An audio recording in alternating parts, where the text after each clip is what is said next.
He scored more one-day hundreds than almost anyone in the history of the game. He was half of the most feared opening partnership cricket has ever seen. And today most fans barely mention his name. This is Desmond Haynes, and his story is not about fading away. It's about a man who built something quieter and steadier than fame, right back where he started in Barbados. Stay until the end, because his life after cricket says more about the man than any of his records do. If you love stories about legends who chose quiet respect over loud fame, hit subscribe now. Desmond Haynes was born on February 15, 1956, in Holders Hill in the parish of St. James, Barbados. Cricket runs deep in Barbados, and Haynes grew up right in the middle of that culture, the same small island that would go on to produce some of the greatest cricketers the world has ever seen. He made his first appearance for the Barbados national team in 1976. It only took him 2 years to catch the attention of the biggest selectors in the sport. In 1978, at just 22 years old, Haynes was picked to play for the West Indies. His debut on the international stage was already a sign of what was coming. In a one-day international against Australia in Antigua, Haynes smashed 148 runs, scoring at almost a run a ball. It remains one of the best debut innings in the history of one-day cricket, and it's still the fastest century ever scored by a debutant in that format. From that very first game, people in the Caribbean knew they were watching someone special. Then came the partnership that would define his entire career. Alongside fellow Barbadian batsman Gordon Greenidge, Haynes formed what many experts still call the greatest opening partnership cricket has ever produced. Greenidge was explosive and aggressive at the crease. Haynes was steady, patient, and incredibly hard to remove. Together, they built 16-century partnerships in Test cricket, 4 of them worth more than 200 runs each. Combined, the pair scored 6,482 runs batting together, the third highest total for any batting partnership in the entire history of Test cricket. For over a decade, bowlers around the world dreaded seeing those two names walk out to open the innings for the West Indies. By the time he was done, Haynes had built one of the most complete careers any batsman has ever had. In Test cricket, he scored 7,487 runs at an average of 42.29, including 18 centuries.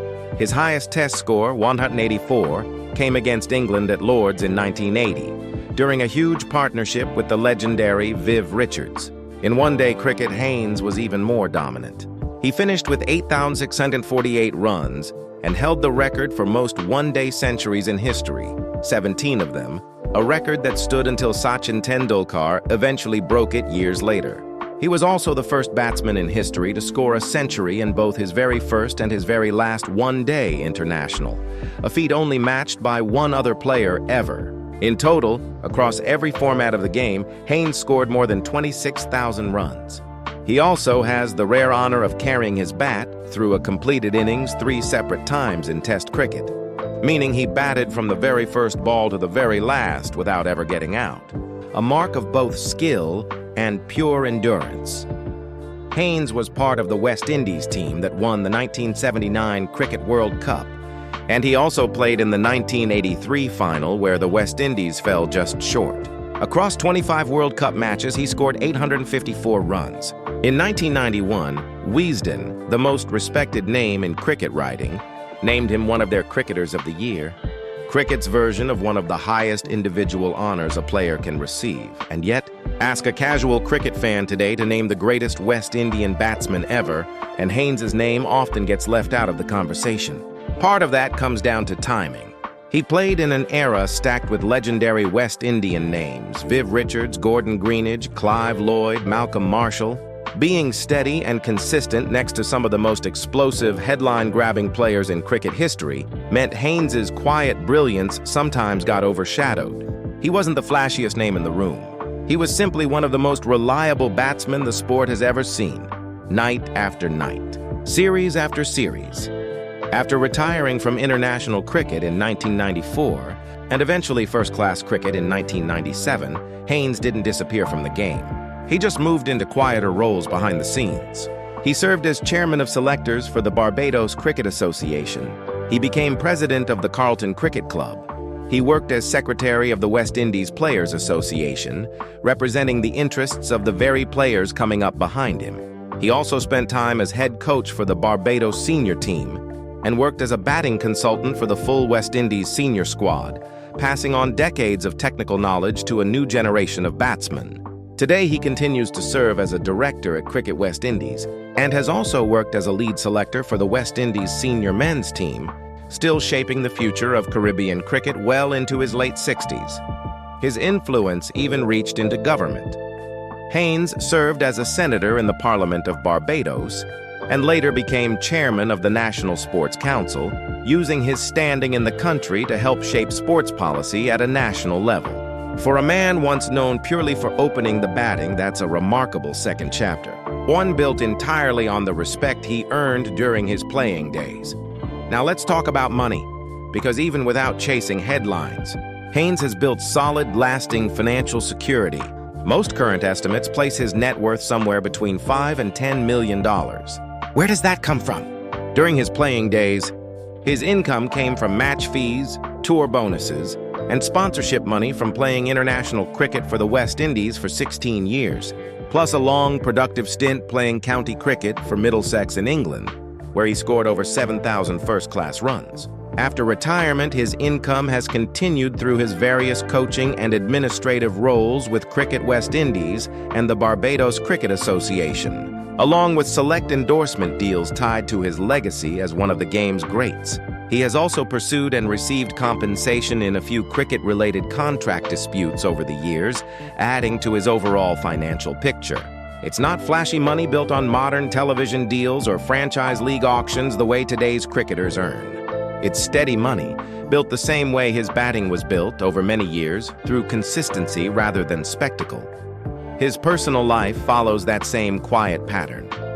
Reports differ slightly on details of his marriage, but by most accounts, Haynes has kept his family life largely private throughout his years in the public eye, rarely discussing it in interviews or public appearances. No scandals, no tabloid headlines. Just a man who seems to have drawn a clear line between his public role in cricket and his personal life at home in Barbados. Even his personality reflects that same steady, likable nature. Teammates and fans affectionately nicknamed him Desi, a nickname that stuck because of his warm, approachable character both on and off the field. A biography written about his life was even titled Lion of Barbados, a nod to his middle name, Leo, and the quiet strength he carried throughout his career. Despite that gentle public image, longtime teammates have described a sharper, more competitive edge underneath. The same edge that made him nearly impossible to dismiss for over 16 years at the international level. So what does Desmond Haynes' life look like today? Not loud, not chasing relevance. Instead, a life built on continued service to the sport that made him who he is. Respected roles in cricket administration, a national platform in Barbadian politics, and a home life kept firmly out of the spotlight. In June 2021, he was formally inducted into the ICC Cricket Hall of Fame, a recognition that finally placed him alongside the very best players the sport has ever produced, decades after his playing days ended. Maybe that's the real story of Desmond Haynes. Not a man who needed to be the loudest name from his golden era of West Indies cricket, but one who quietly built a legacy just as impressive as anyone he played alongside, then spent his life after cricket doing the same steady, dependable work that made him great in the first place. So here's the real question. Do you think Desmond Haynes deserves to be talked about alongside the biggest names of his era? Or does his quiet nature explain why he's remembered a little less than he should be? Type your answer in the comments. Hit subscribe for more stories about legends who never needed the spotlight, and share this with a cricket fan who forgot just how great Desmond Haynes really was.